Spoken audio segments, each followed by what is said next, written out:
Krishna, dear devotees, welcome to our channel. Today our guest is Guru Bhakti Mataji. Hi, Krishna Mataji.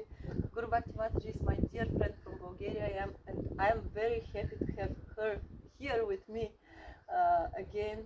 Unfortunately for me, she moved to Scotland 8 years ago to marry, to have beautiful children and very nice husband.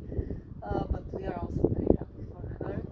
I'm also very happy for that my dear friend Chandlika invited me.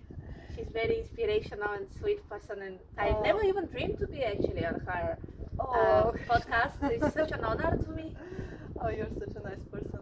Guru Bhakti Mataji is a great Sankirtan leader. I remember that when I joined the movement, you were my inspiration for knowledge because you're very learned and for distribution. But then, of course, you wanted to have a family, children. Yeah, that's actually true. That I couldn't. I wanted to be a Sankirtan leader all my life. I never wanted to have like. I thought maybe I will have a family, but I will just do Sankirtan.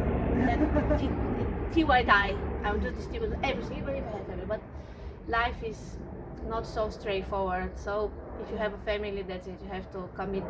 Yes. So Sankirtan is it's always been in the background. It's always been in the background. We always try to preach, and we always try to give books here and there on a small scale now. But yeah, I'm also very happy to be here with my friend, and now she's inspiring Sankirtan devotee. Oh, I'm trying. So, Mataji, our question is, how did you join the movement? Well, your story. My story. Well, I will probably have to start before I joined. I was never religious. I never believed in God. I remember when I was a small girl, my mom one time gave me the Bible, and I ripped it off. I was angry, and we weren't like a really religious family in the sense that we like went to church often. It was just like a formality. Okay, we are born into Christianity, so a formal. Yeah. Think like normal Bulgarian like normal family. Bulgarian family. Yes. You color your eggs for Easter, and you do a vegan meal for Christmas, and that basically it. This is your religion. That's your religion. This is your religion. Yeah. So no, I never. So yeah, I came from in a sense a pretty normal happy family. Until I was a teenager, my life was like nice and good, and I never missed anything. I was not traumatized or anything or abused. I was just like, I had a happy life. But in the material world, happiness, as we know, it's not permanent. It's just very short. So we had a big family crisis when my dad had to go away. He had a business. He was an entrepreneur. He had a company, and he was a big builder. We had money and everything. So we had a nice and comfortable life. But in the teenage years, when I was like 12 or 13, my dad suddenly decided to just go away. And he left the family. He left the family because he had problems. He was anyway, he was chased by the police. Oh wow. So yeah, my dad went to Argentina, and he left us all by ourselves, my mom and my two sisters. So we lost most of our friends because many people were worried that my dad, they didn't want to be associated with my dad. So he was there, and my mom and my two sisters, we are like, it was very difficult. We had to move in a smaller place, to live in a smaller apartment. You didn't have any money. We didn't have so much money, but she never had to work. She was always a housewife herself. But anyway, it was a very difficult period of my family, and then especially when my dad came back in Bulgaria, he was put in prison. Okay. So he stayed in the prison for like good 4 or 5 years. So we would go and we would see him, but it was very sad, and we would always cry, and it was a very depressing period. And then somehow the 4 or 5 years passed, and suddenly my dad was released from the prison, and then he come back, and my family was together again. Wow. But then my mom suddenly got a very serious disease. She got cancer because of the 4 years she was separated from my dad. She was really suffering. She got really depressed. She would stay at the computer and watch TV or play the computer games for 8 or 9 hours. Wow. She was totally depressed. She wouldn't work. She wouldn't look after herself for us. She would just stay there. But yeah, so she got really depressed. She got cancer and she went through a horrible operation. So we were like anyway, we were delighted that my dad is back, but then my mom got cancer, so the suffering continued. But just by it period, I decided to somehow I was pushed to I was looking for something. I was just like, I didn't understand why. What age was why that we time? were like, when my dad came from a prison, I must have been like 17 or 18. Okay. So yeah, I was looking for something, and I was. But anyway, after that, I got another problem. I had a mental health crisis. That was because of my mom's health, and I had to go to mental health institution for a long time, just after I graduated school. So I didn't even have time to go to the exams and prepare for my exams. So I actually had a gap year. I went out of the mental health hospital a bit renewed, a bit. I stopped smoking there. So it was good. I met many people, and it actually was transformation. It was suffering, but it was very transformative. And then at 19, I actually joined. But so I will just go into detail of exactly how I joined. To begin with, I lived in Istok. Istok is, for those who don't know, devotees, this is the place where the temple was. So the temple, it looks like the temple was just 5 minutes from my home. So one time I was coming back to school. I must have been like 14 or 15 years old. So I was just coming from school, and suddenly I just banged my head on a metal, like a thing. Okay. And then I was just like, and then far away I see just like two people coming towards me. It was a boy and a girl, a man and a lady. So I saw that they saw that I banged my head. So they came straight to me, and it was Shasha Bindu and Gopi Prem. Oh, really? Yeah, they were my Vartmana Pradarshika gurus. Yeah. So Shasha Bindu said, "How are you? What happened?" And I said, "Oh, I just banged myself so hard." He said, "What? This material world is full of suffering, full of difficulties. Why don't you come to our place? We are singing. It's a spiritual life." He was straight to the Straightforward. point. Yeah, it's a spiritual life. And I said, what do you mean, like singing and dancing in spiritual life? What's singing and dancing have to do with spiritual life? But we had like a little philosophical discussion with him, like a few minutes. I don't even remember. Just for a few minutes, he was like, chick, chick. He was saying something, and he was just like, many all the arguments I gave, he was like, chick, chick. Wow. That sort of managed to sort of. But and he said, write my phone number. Just write my phone number. So I write his phone number. I wrote. He said, my name is Sasho, and I wrote him in a small little like a phone book, Sasho Vedite, because he and I was at home. I was looking, and there was a Gopi Prem then next to Shasha Bindu, and she was just like amazing. I've never seen so beautiful person in my life. Such a effulgent person. She was just like holding a little flower, and while Shasha Bindu was speaking about like philosophical topics, she was just like, she was smelling a flower like this. I can imagine. She's so sweet and beautiful. And yeah, she must have been like 13 or 14-year-old girl back then. Wow. Yeah. Wow. Yeah. So anyway, so she's just like and I always wanted to just call him and ask him, can I come? But at the same time, I thought maybe he will think that I like him or fancy him, you know. So I'm not gonna call. You know, I never called, but I knew that there was a temple there, and as well, I've met the devotees in the park, like huge orange people with japa, with like strange, like the middle of this finger out of. I met them in the park, and I thought this must be the sect. It must be Hare Krishna, the sect. because you know everybody was thinking that Hare Krishna is Yeah. some kind of Yeah, the sect. Yeah, everybody was in Bulgaria at that time.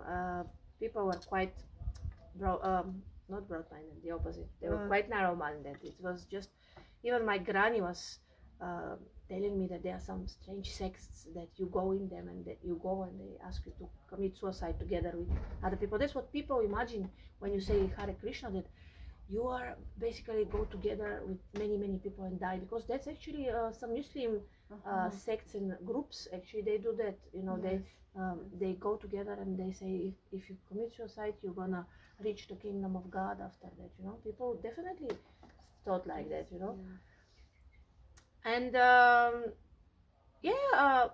I mean, I knew roughly where the temple was. Another incident, I met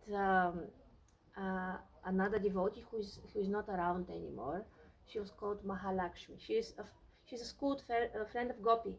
Together they joined with the mom of Gopi. Mom of Gopi, she just got a book and she brought Mahalakshmi and Gopi to the temple, and that's both of them at the age of 12 or 13 became devotees. Amazing. So I'm passing just when the Curie place is now, the ex-temple, now is a restaurant, and I just passed there and I saw her as well, and I saw that she had the most amazing green big eyes and like a very strange thing here, like extremely beautiful and nicely painted. She's also an artist like Gopi, so her tilak was just like exquisite, you know, thin and so beautiful. And she told me, oh, you should take these fruits, and she gave, oh no, I gave her. I said, no, I will give you some fruits, you can give them to your, anyway, so I gave them some mandarins, tangerines, you know, mandarinki. And she offered them, she went to the temple. So I slowly But was building. you knew that I already knew because of her tilak, and because I saw her, she was wearing a sari, and I knew where the temple was, so she was putting the rubbish out, the bins, the bukuka, it's called bukuka. She was just, and then that's when I caught her, and she invited me for Ratha Yatra, say, oh, there's a very special festival, Ratha Yatra, you should come. And she explained to me, I said, definitely, I'm coming. On Wednesday, she said, you come. But of course, you know, I forgot. Like, it was maybe a week or two after she told me, I maybe remembered, so I never went.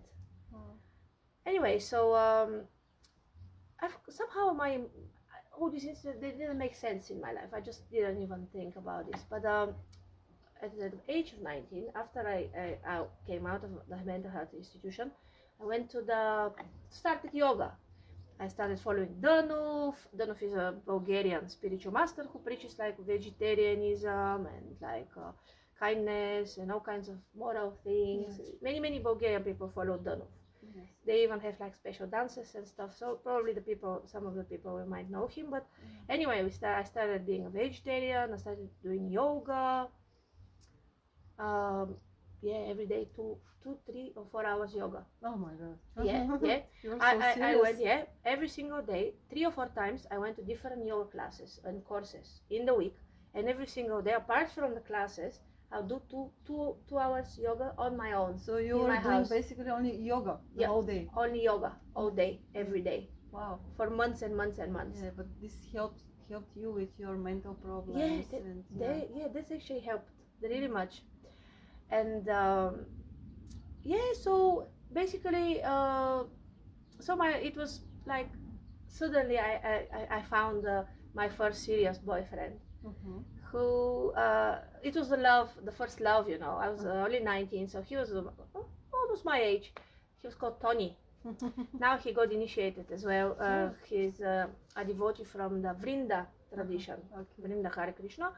He's called Akshara now. Anyway, it was we would do yoga together. I inspired him to do yoga, and I inspired him to become an artist. So he even went, after that he graduated, he became a sculptor. We went together on drawing classes. I bring him here and there, and then one time I thought, let me just bring him to the Hare Krishna temple. He was very spiritual. But you were already going to the... No, I was just after a few incidents. Okay. I just knew where it is. I just knew where it is. Yeah. So I've never been. I've never ever been to a Hare Krishna temple or And you anything decided like to that. bring Tony too. And because I was never I was not confident enough to go by myself, so I thought, okay, I have an excuse now Yeah. to just go and show Tony. Yeah. So we go together. It's so strange, isn't it? And then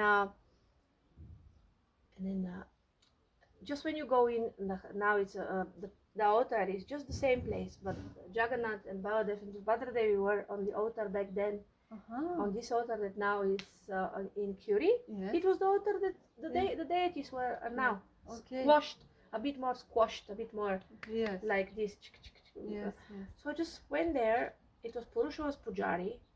I just went there. Oh, a tangerine, and I just came from the altar and grabbed the tangerine.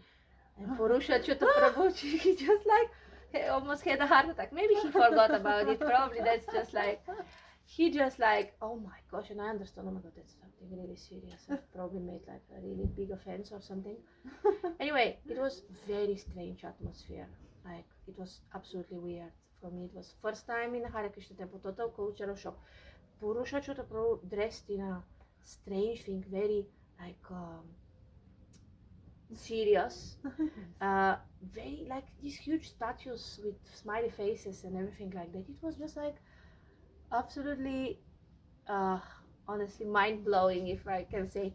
But anyway, I sit down, and there were a few ladies. Everybody was with heads on their with saris on covering the head, looking like exactly like that. I thought maybe they are just like kidnapped. Somebody kidnapped this lady and then asked him to do some voluntary, because they were like sewing something. I'm like, oh my gosh, why are they sewing? Why the ladies are here? Why is it so quiet? Why the ladies are here? Why the men are here? What's the what's the story? You didn't know anything. I didn't know anything. I saw Neela Lakshmi. You know Neela yes. Lakshmi. She had like the hugest glasses I've ever seen. Her eyes looked like small dots. Yes. And she was just like, and then I saw two other ladies. My boyfriend sat with the boys. I don't even know if there were any boys apart from him, but the ladies were here next to the boys. We started singing some songs. I opened like this songbook, and I'm starting to read, and they're already on the third or fourth line, and I'm still reading the first words of the first lines. I suppose many devotees have the same experience. So I was just like reading, and then I thought maybe I should ask this lady next to me, Janaki, with the covered hair. And I'm asking, sorry, because I thought maybe she's my age. She looked my age. So I thought, she let me just ask her, where are we? Can you show me? And I was like, sorry, and she was, shh. And I'm like, oh my gosh, what's happening here? Anyway, so it was a devotee, Haridas Thakur Haridas. I don't know if you know him, but he passed away actually recently. That's the one and only time I met him in person, Haridas Thakur. All I know for the class was he was speaking about women, cars, material desires. Women and cars are material desires. He was speaking something about gurus, cars, women, and material desires. That's what I got. Okay. And just in the middle of the class, I decided just to clarify something, and I just asked, and I said, "Can I questions after the class?" Okay, so in 5 minutes, I decided to ask another question. Sorry, questions are after the class. And then the third time, my boyfriend was, stop asking. Okay, I said, okay. So I was just like sitting there. Anyway, it was so strict. It was so strict. It was the atmosphere, the segregation between the people. But somehow I thought, I like these songs, and I've always been into singing, and I always been into music. Like, so I like such a great kirtans. Thank you. So I was just attracted by this aspect, and I thought maybe I will come, and I'll just come every like once a week or two, just to sing here. Yes. And okay, so after the class finishes. Sorry, time. So the class finishes, and I decided, let me just. This guy looks as if he has some like ideas, interesting things to say. Let me just go and sit with him. So I said, so me and my boyfriend sit next to him on the table. There are two tables. You know, he's okay. here and the ladies are on the other table. So I just went and said, so he said, the women are on the other table. I thought, oh gosh, now I have to speak with those two ladies.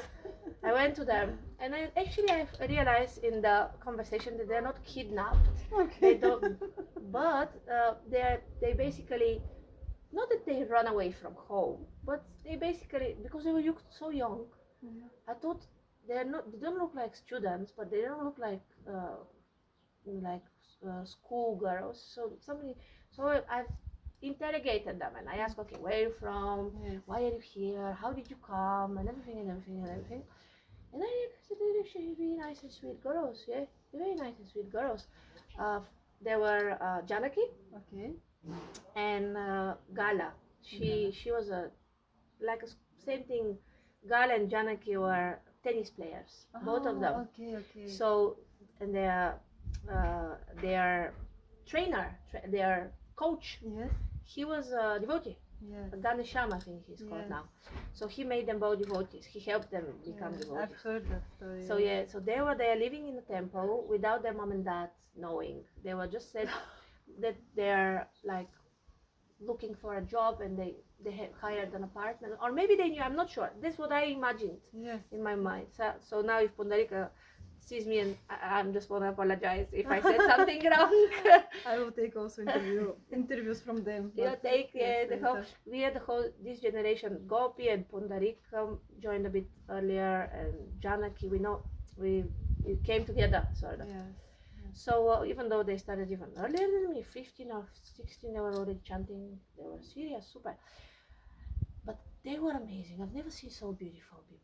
They were like so pretty. I really thought I've never seen so beautiful girls in my life. There was something about them. Anyway, I continued my life, and then after that, maybe a year after or so, I decided to visit the temple, but there's nobody there. And a few times I went there and there was nobody. Oh, one time, me and my boyfriend visited the temple just because we were going to the mountains, and they gave us. I just wanted some food. Last time they've given us the best, super tasty, Govardhan Prabhu gave me something like potatoes and bread, and that was just the best meal I've ever had in my life. So I said to my boyfriend, let's just go. And we went to the temple, and it was, sure enough, I think Govardhan Prabhu gave us a sandwich or so. So we went with and then after that, the temple moved. So that's why I had never actually came across again until the temple moved. And then I already, started this yoga. One devotee was distributing prasadam after the yoga. So it was just like Krishna was everywhere, pulling me. And then on Gaur Purnima, actually, I came for the first time in which temple? In Malina Madalina. In the temple of Gauranitai temple in Malina Madalina for Gaur Purnima. And that was it. I was already convinced that I wanna join the devotees because Gopi was there, and Naradi and Gopi they had a beautiful drama for Gaur Purnima. That was so attractive. And but started chanting, started associating with devotees, but it wasn't very smooth to begin with. I really wanted to move in the temple. I wanted to. Anyway, my mom passed away. My mom passed away from cancer just maybe about a few months after I actually joined. And I didn't do much unfortunately, I didn't do much to honor, and I didn't do much to help. I was just so new devotee. So I didn't have the strength, the conviction. I was just a bit of fanatical as well. So I was basically didn't help her too much to have a Vaishnava passing. Apart from that, the devotees, when she left her body, we were at the temple with my friend Kamala Sundari. We were just lying on the bed after prasadam. I would every day go to the temple and just eat as much as prasadam I want. Every single day I would call them and say, is it okay for me to come for prasadam? They said, of course, come. And the next day, is it okay? And I would just like come, You- 9 o'clock, 10 o'clock. The only thing I did, you just come, eat prasadam, No chanting, 60, no chant, programs. chant my 16 hours in the Okay. temple, Okay. and then lie all day and chant, and nothing else. Just chat with the ladies for all day and lie. And no yoga anymore? No yoga anymore. I just left the yoga and everything. As you can see, no yoga. So anyway, yeah, they called me that my mom passed away, and Purusha Chotaprabhu immediately gave me Ganga water. So I went and I just put a bit of Ganga water on her. On her body, and then she was cremated. I didn't distribute her ashes. I didn't know much about it back then, and I was just not powerful enough. Maybe if she was passed away later, I could have done more. But anyway, that's what I can do. My guru says, when you become a serious devotee, you will get the benefit. Yeah. So You did your best. yeah, I did my best at that time. Exactly. So and after that, it was like a bumpy situation in the temple, because there was a temple president. I'm not gonna mention names, but there was some temple president who was not very genuine, not very.